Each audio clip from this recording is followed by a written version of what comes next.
Les échos du Sud et d'ailleurs, les échos du Sud et d'ailleurs, cette émission qui vous amène des échos du Sud et d'ailleurs, de partout au monde. Eh bien, l'émission très chère à Jean-Luc Moukoko, Bunker, d'entrée de jeu. Eh bien, lui, c'est notre très cher téléspectateur parmi vous tous, très cher téléspectateur et très nombreux. Eh bien, aujourd'hui, nous sommes encore une fois dans les échos du Sud. Actualité oblige, on va parler des élections générales en Afrique du Sud. C'est pour bientôt. Voilà déjà 30 ans. 30 ans de cela, 30 ans que l'Afrique du Sud avait accédé à la souveraineté internationale avec l'élection au suffrage universel de Nelson Mandela, Odi Trashla, le petit garçon de Mvezo du village, le petit villageois devenu un grand homme. Évidemment, il est passé par tout. Et c'est grâce à lui que l'Afrique du Sud aujourd'hui est ce qu'elle est. Évidemment, donc, je vous le disais, les élections générales en Afrique du Sud, eh bien, on va parler de cela dans notre numéro des Échos du Sud et d'ailleurs d'aujourd'hui. Et évidemment, on va parler de cela parce que c'est la grande actualité. Le monde entier attend de voir comment est-ce que les choses vont se passer dans la grande Afrique du Sud. La nation arc-en-ciel. Les Échos du Sud et d'ailleurs, votre émission.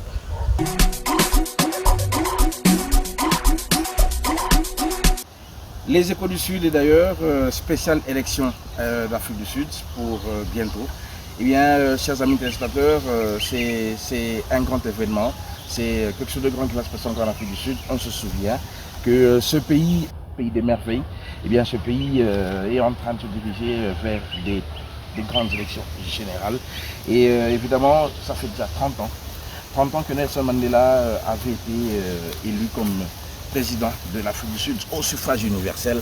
Eh bien, aujourd'hui, c'est encore des élections dont on parle, c'est la campagne électorale. Évidemment, l'ANC qui a régné depuis 30 ans, mais l'ANC qui est maintenant un peu affaiblie. C'est donc la campagne électorale et pour cette campagne, évidemment, vous pouvez vous imaginer, on a mis sur terrain les plus grands. L'ANC a envoyé ses plus grands membres et parmi lesquels Cyril Ramaphosa. Cyril Ramaphosa, l'actuel président d'Afrique du Sud.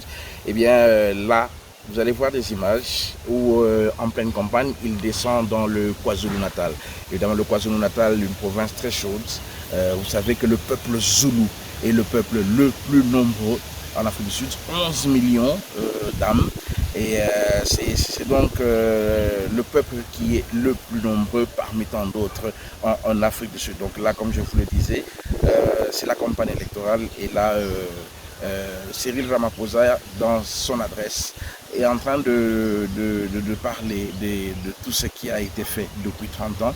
Et il dit à l'opinion sud-africaine qu'il écoute dans ce stade plein, Moses Mabhida Stadium, vous vous rappelez, la Coupe du Monde 2010, eh bien, il y a eu des grands matchs dans ce stade. Eh bien, aujourd'hui, Cyril Ramaphosa est en train de leur dire que les Sud-Africains vivent mieux qu'il y a 30 ans. Est-ce vrai que les Sud-Africains vivent mieux qu'il y a 30 ans? Eh bien, on entend beaucoup de choses qui se disent et il y a aussi il y a eu beaucoup de défections dans l'ANC.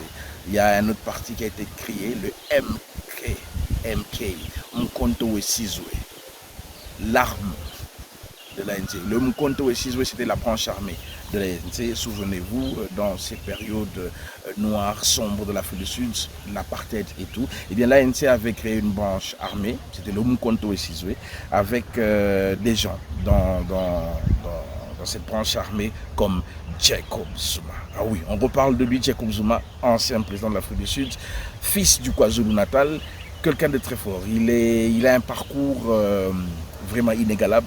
Il a commencé, chers amis téléspectateurs, comme gardien de moutons, comme gardien de chèvre dans le KwaZulu-Natal. Et c'est un autodidacte, il faut vous le dire. Il n'a pas fait plus que la 2e, 3e primaire, mais il s'est formé en autodidacte jusqu'à ce qu'il est devenu président de l'Afrique du Sud, président de la République. Eh bien, on se souvient encore de lui parce que c'est lui avec sa chanson Mushimiwa Ami. Mushimiwa Ami. Mushimiwa Ami, ce qui veut dire donne-moi mon âme. Mushimiwa Ami, c'est l'AK-47, la AK-47. J'ai parlé justement de ces moments durs de l'Afrique du Sud, de l'apartheid. Eh bien, il a dirigé la branche armée de l'ANC, le Mkonto Wesizwe. Aujourd'hui, il crée un parti politique et cela fait le contrepoids vraiment contre l'ANC. Et on ne pense pas que l'ANC cette fois-ci va encore gagner les élections avec beaucoup de pourcentage. Non, c'est très très serré. Marcel Tindersel, ami d'enfance, ami de longtemps, ami des temps durs, ami des temps de joie. Tu es aussi un grand téléspectateur des Échos du Sud d'ailleurs. Eh bien, Marcel Tindersel, nous pensons à toi aujourd'hui.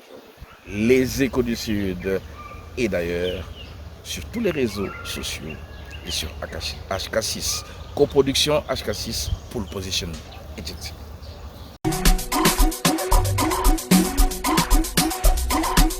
Pour faire campagne dans la province du KwaZulu-Natal, l'ANC envoie ses meilleurs ambassadeurs. Et ce jour-là, c'est Cyril Ramaphosa qui se présente. Le chef de l'État promet que le parti au pouvoir fera encore plus sur le plan social. Il rappelle que les Sud-Africains vivent mieux aujourd'hui qu'il y a 30 ans. Les progrès que nous avons faits en Afrique du Sud sont remarquables. Vous le voyez tous. Il y a eu des progrès. Aucun autre parti ne m'inquiète. Le soutien de l'ANC ici est solide. Un autre parti pourtant gagne du terrain en jouant sur la fibre nationaliste zoulou. Le MK, fer de lance de la nation du nom de l'ancienne branche armée de l'ANC, s'affiche partout avec son fondateur. L'ancien président Jacob Zuma, qui a dirigé le pays pendant 9 ans, se présente comme l'espoir des plus pauvres. Il séduit les déçus de l'ANC. Il est plus combatif que jamais.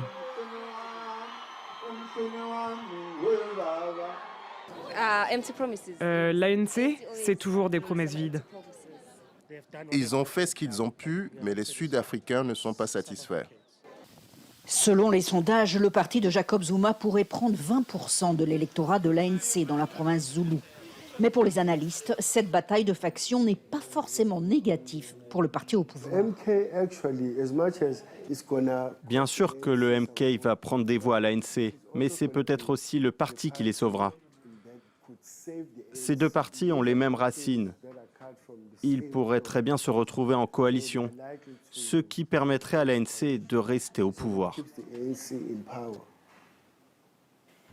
Si l'ANC passe en dessous de la barre des 50% au scrutin du 29 mai, des coalitions seront nécessaires pour gouverner.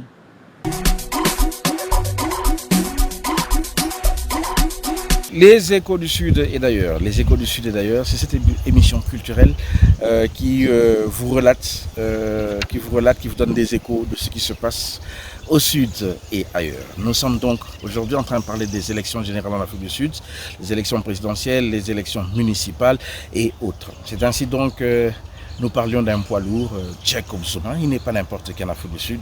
D'abord, il faut le savoir, il est Zoulou, s'attribuer les Zoulous, j'ai dit 11 millions de Zoulous en Afrique du Sud, la plus grande masse, les plus grands peuples en Afrique du Sud, les descendants de Shaka Zulu. Eh bien, quand Jacob Zuma se déplace, eh bien, il draine encore des foules. L'ANC a maille à partir donc avec le MK Mkoto et Sizwe, le parti politique créé justement par Jacob Zuma. Il faut le dire, Jacob Zuma qui a eu maille à partir avec la justice sud-africaine. Il a été traîné devant les tribunaux, vous imaginez, un ancien président. Et puis après, il a même été condamné, mais gracié, pour des raisons de santé. Et aujourd'hui, voilà que Jacob Zuma a failli même rater ces élections parce que le fait qu'il a été condamné a failli créer la polémique avec la commission électorale qui a voulu l'éliminer de la candidature aux élections. Mais Jacob Zuma est revenu et Jacob Zuma a gagné. Et il est aussi, il est là, il est en campagne. Les Échos du Sud, et d'ailleurs, eh bien, c'est une émission qui plaît aussi à lui, Tropical FM. Tropical FM, Félix Mounzadi. Eh bien, lui, c'est le roi de l'entertainment. Tropical FM, eh bien, c'est un coin gay, un coin bien, que vous devrez aussi visiter. Les Échos du Sud, et d'ailleurs. La nouvelle est tombée comme un couperet pour les militants du MK, Umkhonto we Sizwe, le nouveau parti créé par Jacob Zuma en décembre dernier, car ces militants viennent de passer plusieurs semaines à recueillir des signatures afin que le parti puisse participer aux élections. Et bien voilà que le leader est disqualifié. Jacob Zuma ne pourra pas participer en raison de son casier judiciaire. Un article de la Constitution sud-africaine stipule que tout citoyen qui a été condamné à plus de 12 mois de prison ne peut occuper un poste de la fonction publique. Jacob Zuma avait été condamné à 15 mois de prison. Pour les responsables de la commission électorale, ça n'est pas une décision personnelle contre Jacob Zuma. Mais pour les militants du MK, c'est une décision politique qu'ils avaient déjà prévenue. Il y a des risques de violence dans la province du KwaZulu-Natal si l'ancien président Jacob Zuma ne peut pas participer au prochain scrutin. Les concernés ont jusqu'au 2 avril pour contester cette décision auprès de la commission électorale qui aura jusqu'au 9 avril pour donner une décision finale. Jacob Zuma, président du tout jeune parti politique Umkhonto we Sizwe. Le parti MK conteste son exclusion de la course à la présidentielle du 29 mai 2024 en Afrique du Sud. Le 8 avril 2024, le tribunal électoral siégeant à la Haute Cour de Johannesburg a entendu l'appel de l'ancien chef d'État contre la décision de la commission électorale indépendante sud-africaine. La disqualification de la candidature de Jacob Zuma est, selon son parti et ses avocats, une violation de ses droits politiques.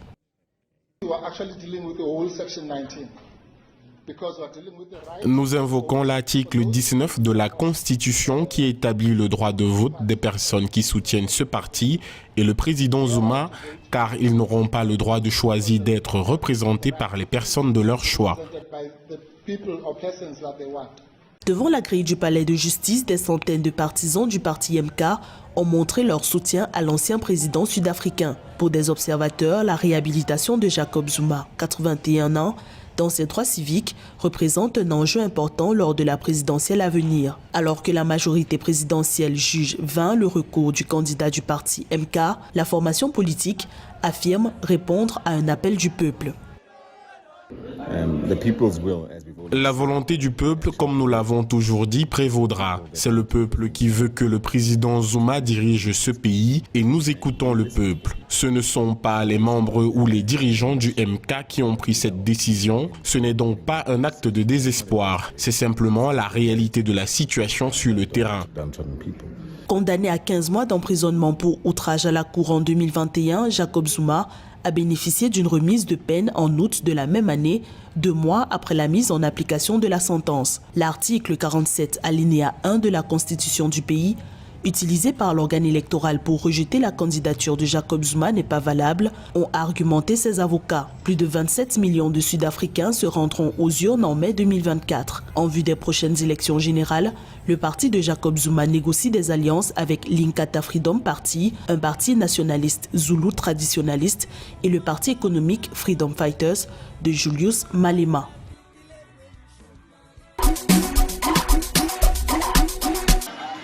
C'est le soulagement pour les partisans de l'ancien président Jacob Zuma qui était venu lui porter soutien devant le tribunal de Johannesburg. Pour nous, il faut que Zuma se présente. Il est comme notre père. C'est écrit dans la Constitution sud-africaine, toute personne condamnée à une peine de prison supérieure à 12 mois ne peut pas se présenter aux élections présidentielles. Jacob Zuma, poursuivi dans plusieurs affaires de corruption, a été condamné à 15 mois de prison pour outrage à la justice en 2021. Mais grâce à une remise de peine écourtée à 3 mois pour raison médicale, il pourra finalement représenter son parti aux élections du 29 mai prochain. Si beaucoup de gens ont dit qu'ils voulaient que je me présente, qui peut s'y opposer parce que nous gouvernons selon la règle de la majorité et que c'est dans la Constitution? Comment peuvent-ils ne pas être d'accord avec cela? Les élections s'annoncent compliquées pour l'ANC qui pourrait bien perdre sa majorité pour la première fois en 30 ans. Pour cause, de multiples scandales de corruption et blanchiment d'argent et son incapacité à relever une économie en berne, plombée par un chômage endémique et une pauvreté croissante. Selon les derniers sondages, le parti historique créé par Nelson Mandela remporterait un peu plus de 40% des voix, contre quelques 27% pour le premier parti d'opposition, l'Alliance démocratique. Pour sa part, le MK, Umkhonto we Sizwe, pourrait remporter 15 à 20% des voix en mai prochain. Si vous regardez l'ANC dirigée par Ramaphosa et ce que le pays est devenu ici en Afrique du Sud, il y a un sérieux besoin de changement. Les Sud-Africains l'ont compris. Il n'y a pas de place pour les petits partis politiques. Si vous voulez retirer l'ANC du gouvernement, le seul moyen d'y parvenir est de passer par le parti MK. Depuis l'adhésion de Zuma au parti MK, l'ANC cherche à se distinguer de ce dernier et a déposé une requête en urgence contre l'utilisation illégale des marques, symboles et de l'héritage de l'ANC. Devant le stade du club de foot des Pirates à Soweto, les militants affluent. La plupart se sont levés aux aurores et ont fait plusieurs heures de route pour être présents. Ils viennent du KwaZulu-Natal, la région zoulou dont est originaire Jacob Zuma, une figure qu'ils idolâtrent. Le président est là. Nous voulons lui montrer notre soutien moral. C'est notre père. Ce qui s'est passé au Niger, au Burkina Faso, au Mali, nous le faisons maintenant ici en Afrique du Sud, mais avec le bulletin, pas avec une balle. À l'arrivée de l'ancien président, après plusieurs heures d'attente, le stade quasi plein est en folie. Pour ses militants, Zuma est promesse de changement. Et si pendant une heure de discours en zoulou, il n'a finalement guère dévoilé de programme, il peut compter sur sa popularité dans le pays, appréciée par 1 Sud-Africain sur 3, selon un sondage de janvier. Ces militants ont intégré récemment le parti fondé en décembre, des déçus de l'ANC, qui voit en Zuma un retour aux sources du parti dont il a repris tous les codes, les couleurs vert et jaune, et jusqu'au nom Umkhonto we Sizwe, fer de lance de la nation en zoulou, l'ancienne branche armée du parti au pouvoir. Sous sa présidence, on n'avait pas autant de délestage qu'aujourd'hui. Et le taux de chômage n'était pas aussi élevé qu'aujourd'hui. Ce que je veux, c'est vraiment me débarrasser de l'ANC, parce que j'en ai marre. Je suis fatiguée. Vous savez, j'ai été dirigée par l'ANC depuis ma naissance, mais rien n'a changé. En fait, la situation n'a fait qu'empirer. Jacob Zuma a pourtant dirigé l'ANC et l'Afrique du Sud de 2009 à 2018, avant d'être contraint à la démission en raison des scandales de corruption qui pesaient sur lui et pour lesquels il est toujours poursuivi. Mais pour ses militants, l'ancien président a été victime d'un complot. Les gens ont été trompés, on leur a menti en leur faisant croire que c'est un homme corrompu, ceci et cela. Mais dites-moi, dans quel pays ou à quel moment de l'histoire une personne accusée d'un crime est devant les tribunaux depuis 11 ans sans que rien n'ait été prouvé jusqu'à aujourd'hui? Il n'y a aucune preuve qu'il ait volé quoi que ce soit. L'un des procès pour corruption de Zuma vient d'être fixé pour l'année prochaine. D'ici là, reste à savoir si l'enthousiasme pour son jeune parti saura se traduire dans les urnes le 29 mai. Le principal parti d'opposition en Afrique du Sud, l'Alliance démocratique, a dévoilé ses ambitions électorales. Le 6 février 2024, son leader, John Steenhuisen, a présenté le programme de réforme législative de son parti. Un plan directeur en 5 axes prioritaires dans les domaines de l'énergie, les réformes institutionnelles, la réduction de la criminalité et le relèvement économique. Pour John Steenhuisen, ce programme a la capacité de sauver l'Afrique du Sud. Il est temps pour l'Afrique du Sud d'arrêter de tourner autour du pot. Nous vivons dans un État défaillant qui ne peut même pas réparer les nids de poules. Ce même État ne mettra jamais fin au délestage. L'Alliance démocratique projette l'effondrement du Congrès national africain, l'ANC, parti au pouvoir sud-africain, lors des élections générales de mai à août 2024. En effet, la formation politique historique connaît des tensions internes ravivées par l'exclusion de l'ex-président Jacob Zuma le 29 janvier 2024. Désormais, l'Alliance démocratique, soutenue par une coalition de l'opposition signataire du pacte Moonshot, se dit prête à accéder au gouvernement national pour la première fois à l'issue des élections prochaines.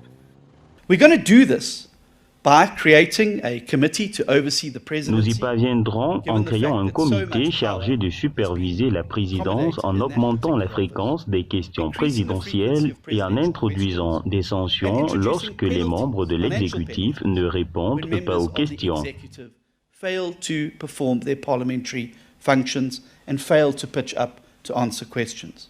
Misant sur des résultats électoraux favorables, l'Alliance démocratique promet un projet de loi visant à accroître rapidement la production et le transport privé d'électricité 100 jours après son entrée au gouvernement. Le parti d'opposition sud-africain a annoncé la formalisation de son manifeste électoral et sa présentation le 17 février 2024 à Pretoria.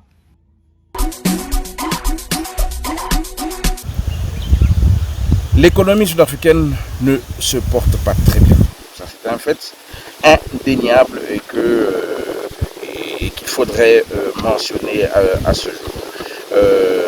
À la veille de ces élections, il y a beaucoup de problèmes avec l'économie sud-africaine. L'économie sud-africaine a enregistré une croissance marginale de 0,1% au cours du dernier trimestre de 2023. À quelques mois des élections nationales et provinciales qui auront lieu en mai, l'économie du pays évolue en dents de scie. Ces données signifiant qu'elle a évité de justesse une récession technique après une contraction de 0,2% au troisième trimestre. Pour l'ensemble de l'année 2023, la croissance s'est établie à 0,6% conformément aux prévisions du Trésor national. La stagnation de la croissance économique et les niveaux élevés de chômage figurent en tête de liste des préoccupations des électeurs.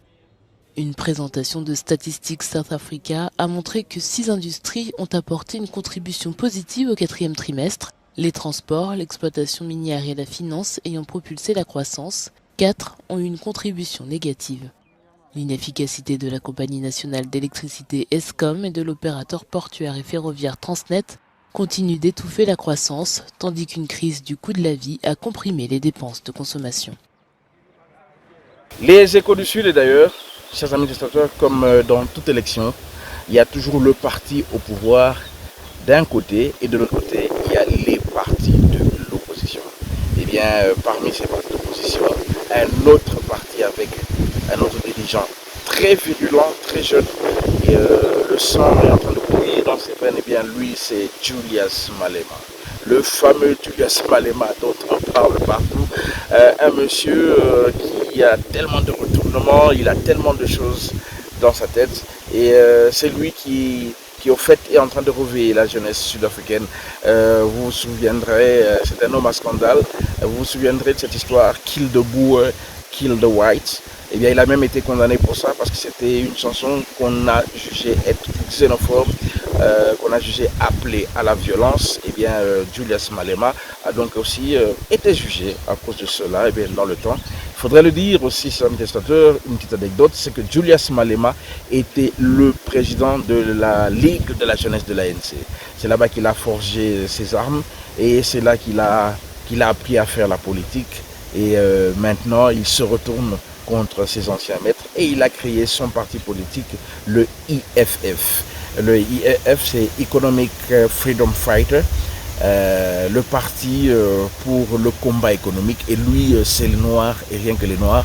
C'est l'expropriation des Blancs, c'est reprendre les terres des Blancs parce qu'à 90% jusqu'aujourd'hui, ça j'ai mis des Échos du Sud, il faudrait que vous sachiez que jusqu'aujourd'hui, 80-90% des terres appartiennent toujours aux Blancs. Il a toujours lui accusé Nelson Mandela, feu Nelson Mandela, d'avoir fait des accords que lui n'accepte pas avec les Blancs pour que l'Afrique du Sud accède au suffrage universel, qu'on organise des élections et que Mandela puisse sortir de prison. Il a toujours renié ces accords, il n'a jamais accepté cela, pendant que Nelson Mandela, évidemment, pour beaucoup d'entre nous, pour moi et vous, a été un très grand homme.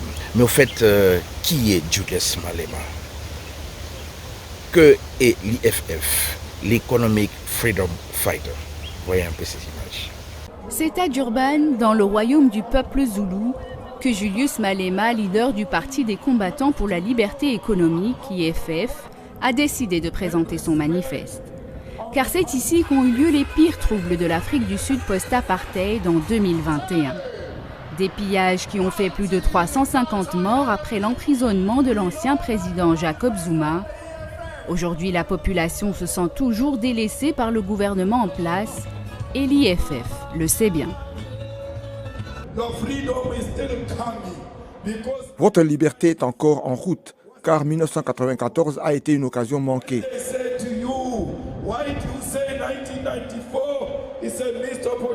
Quand on vous demande pourquoi vous dites que 1994 est une occasion manquée, vous devez répondre. Qu'est-ce que la liberté sans eau? Qu'est-ce que la liberté sans maison? Qu'est-ce que la liberté sans toilette?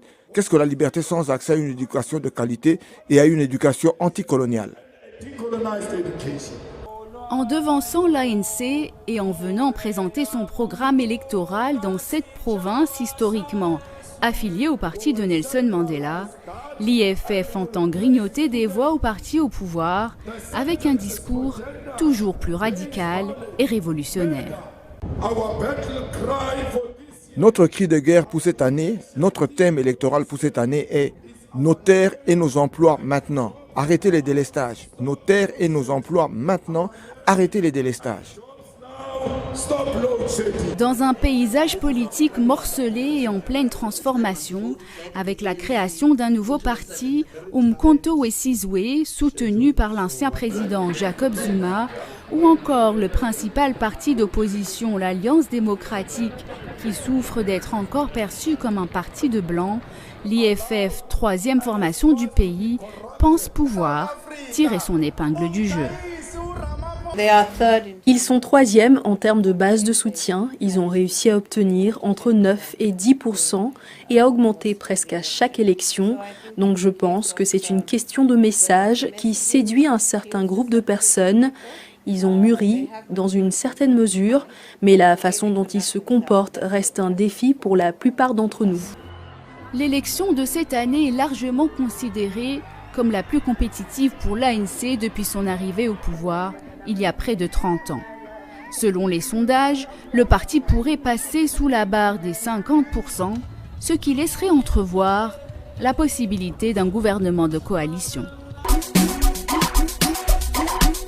Julius Malema, vous avez donc découvert cet homme, ce jeune homme d'une quarantaine d'années, qui dirige aux destinées de l'Economic Freedom Fighter, parti politique très chaud, qui soulève souvent des débats au Parlement là-bas à Cape Town. Julius Malema qui donne du fil à retordre à l'ANC dans cette campagne électorale. Et en fait, toutes les tactiques sont bonnes dans les élections. C'est ainsi qu'à la veille des élections, le président Cyril Ramaphosa, qui est en train de battre campagne pour l'ANC, pour la présidence de la République, eh bien, Cyril Ramaphosa a décidé en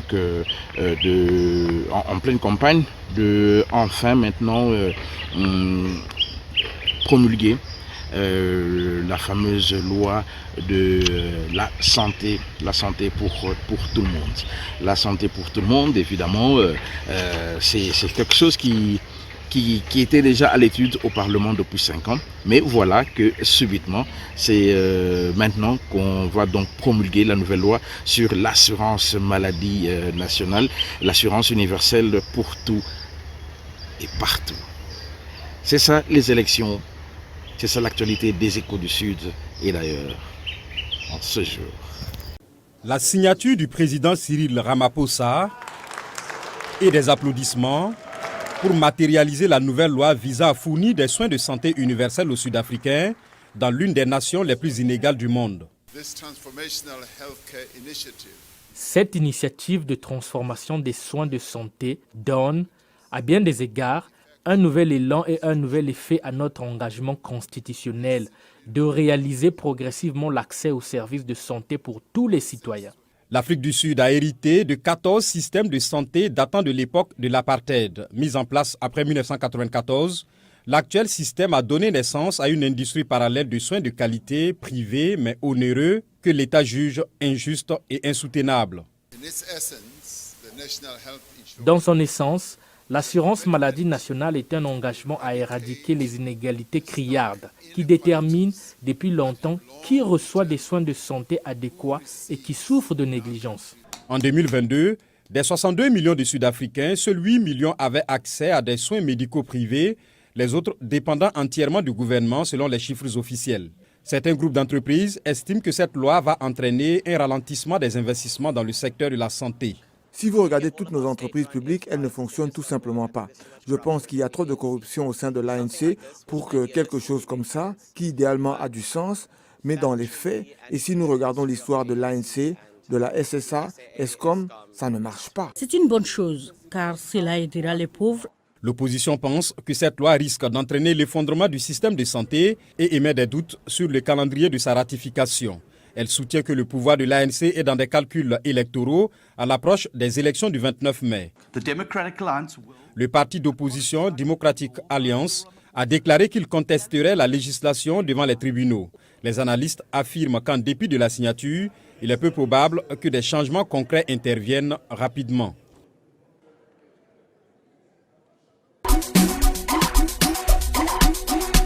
Les Échos du Sud et d'ailleurs, aujourd'hui c'est spéciale élection générale en Afrique du Sud. Chers amis téléspectateurs, eh bien, dans cette campagne électorale en Afrique du Sud, beaucoup de candidats reviennent sur les problèmes de l'Afrique du Sud. Évidemment que l'Afrique du Sud est un pays qui se bat très fort, c'est un géant en Afrique du Sud, la toute première économie du continent africain, mais avec beaucoup de problèmes.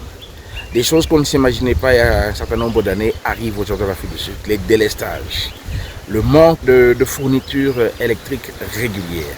Eh bien, c'est quelque chose qu'on ne pouvait pas s'imaginer, mais voilà, l'Afrique du Sud doit faire avec cela. Mais que se passe-t-il exactement?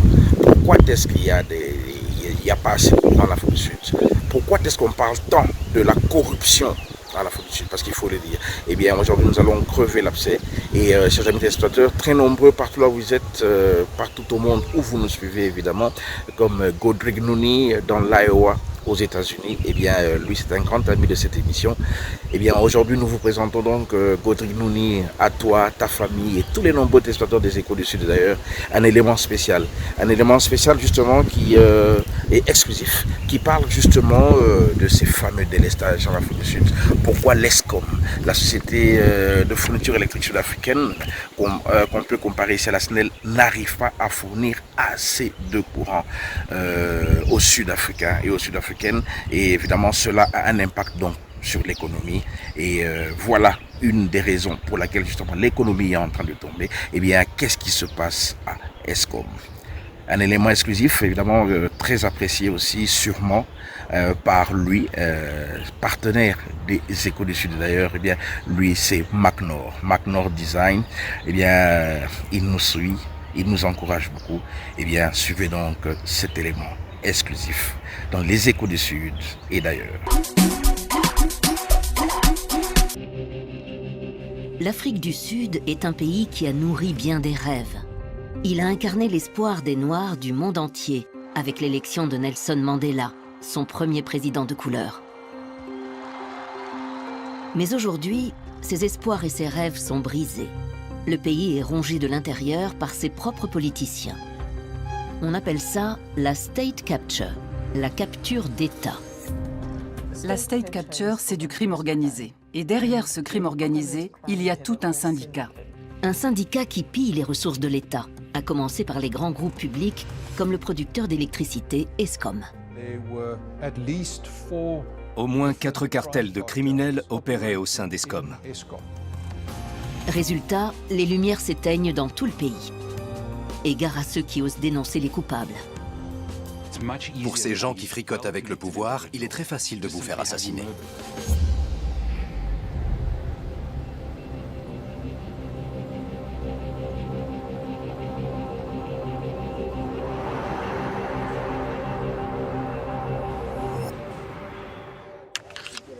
Que se trame-t-il en Afrique du Sud? Comment le pays a-t-il pu en arriver là? En quête de réponse, nous sommes allés à Sharpeville, au sud de Johannesburg. Nous y rencontrons un groupe d'autodéfense, des citoyens qui se mobilisent pour protéger ce qui devrait couler de source, leur électricité. Ils nous volent nos câbles électriques. Toutes les semaines. Alors on a décidé de monter la garde. La ligne à haute tension qui approvisionne la commune est en cuivre, un métal précieux. Quand aucun courant ne passe, le câble peut être sectionné sans danger.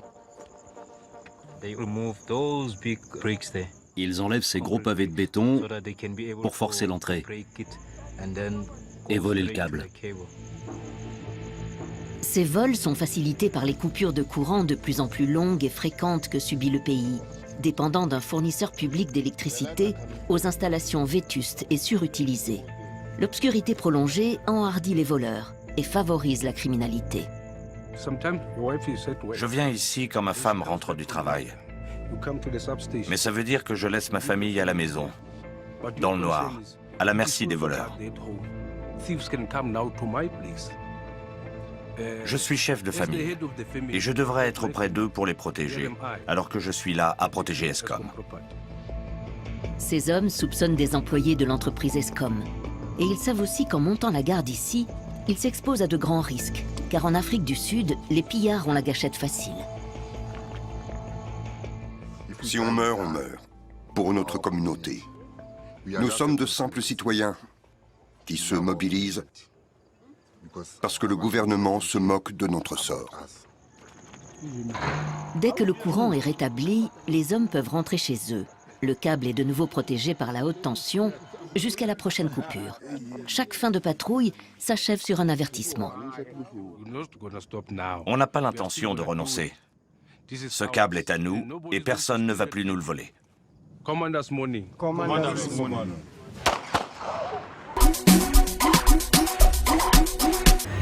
Les Échos du Sud et d'ailleurs. Les Échos du Sud et d'ailleurs, évidemment, c'est cette émission qui vous emmène des Échos du Sud et d'ailleurs. Et dans les Échos du Sud aujourd'hui, coup de théâtre en Afrique du Sud.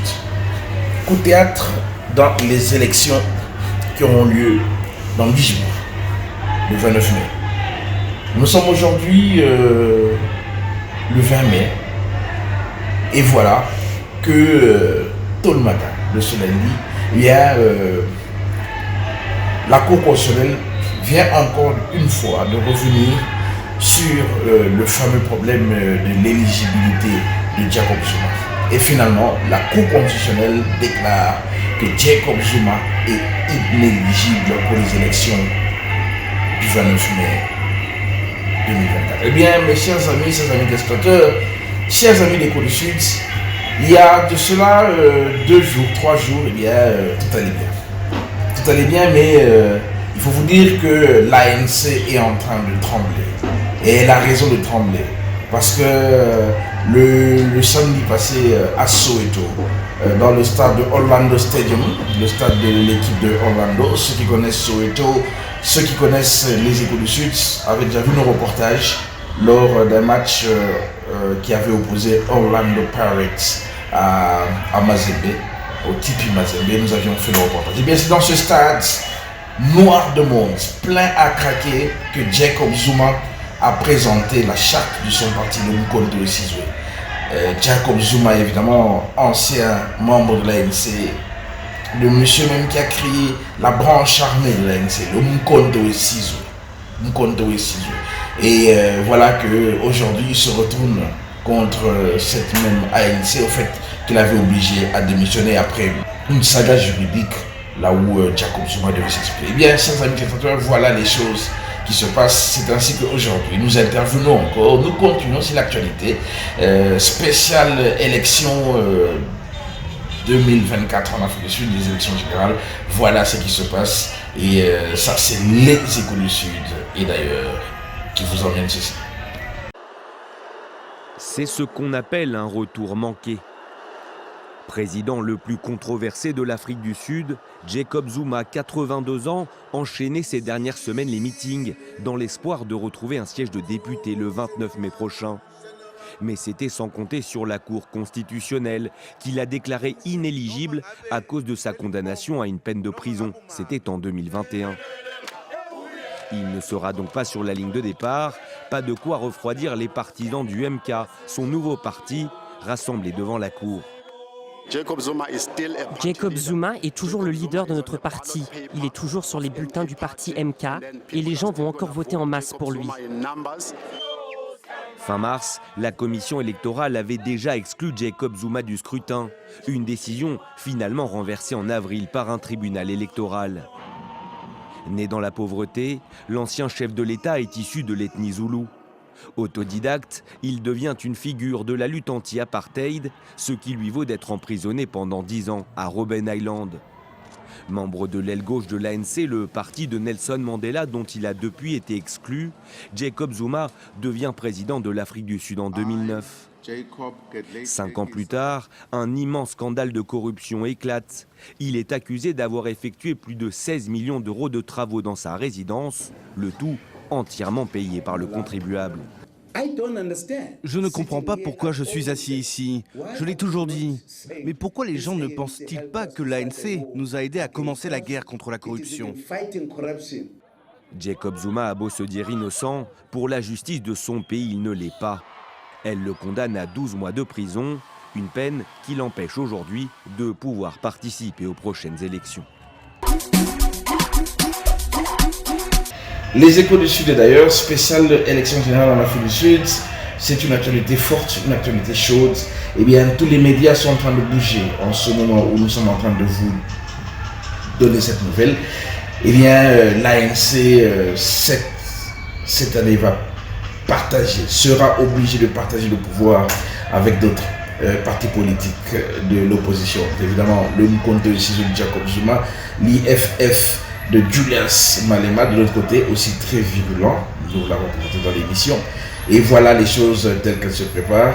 Et Jacob Zuma, imaginez-vous, il était à Soweto, à Orlando Stadium. Il s'est adressé à ses partisans nombreux. Beaucoup sont venus du KwaZulu-Natal. N'oubliez pas, je vous avais dit qu'il est Zoulou. Et les Zoulous, c'est 11 millions d'âmes en Afrique du Sud.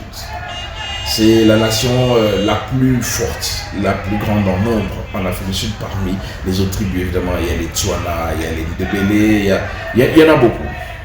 Il y a beaucoup de tribus en Afrique du Sud, mais les Zoulous, ce sont les plus virulents, les plus présents. Eh bien, Jacob Zuma, pour rentrer à cette journée de samedi, c'est cette journée au fait qui a fait tout basculer, il faudrait le dire.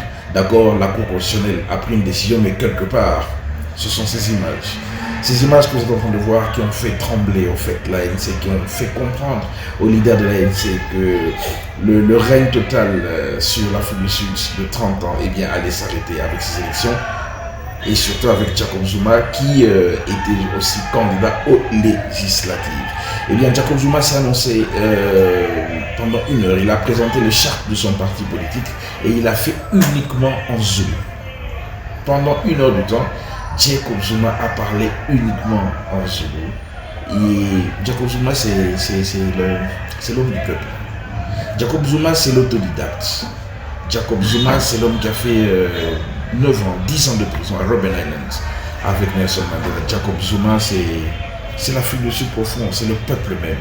Et voilà pourquoi il a une popularité forte. Les Échos du Sud. Et d'ailleurs, aujourd'hui, nous faisons découvrir cet élément spécial dans cette émission spéciale des élections en Afrique du Sud de 2024. Eh bien, Jean-Luc Mokoko, les choses sont chaudes du côté de l'Afrique du Sud. Spéciale élection en Afrique du Sud, élection générale. Évidemment, les Échos du Sud est d'ailleurs toujours là pour vous montrer cette actualité.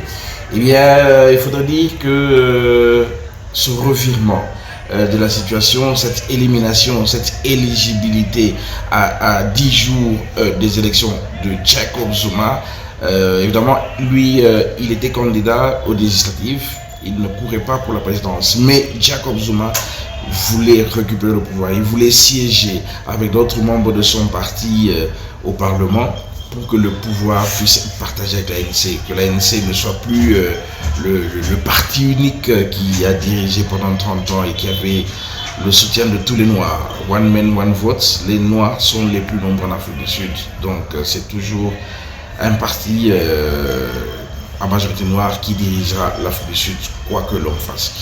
Voilà donc, aujourd'hui, beaucoup de gens ont peur, beaucoup de gens craignent. Souvenez-vous, quand Jacob Zuma avait été condamné, qu'elle avait eu des problèmes avec la justice, il avait refusé de témoigner dans une affaire de corruption, il avait été condamné à 15 mois de prison. Évidemment, il n'a fait que quelques jours.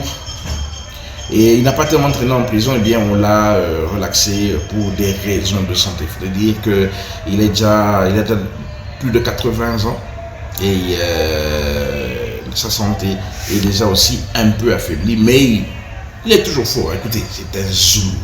C'est l'homme de Mkonto Wesizwe, l'homme de Mushiniwami.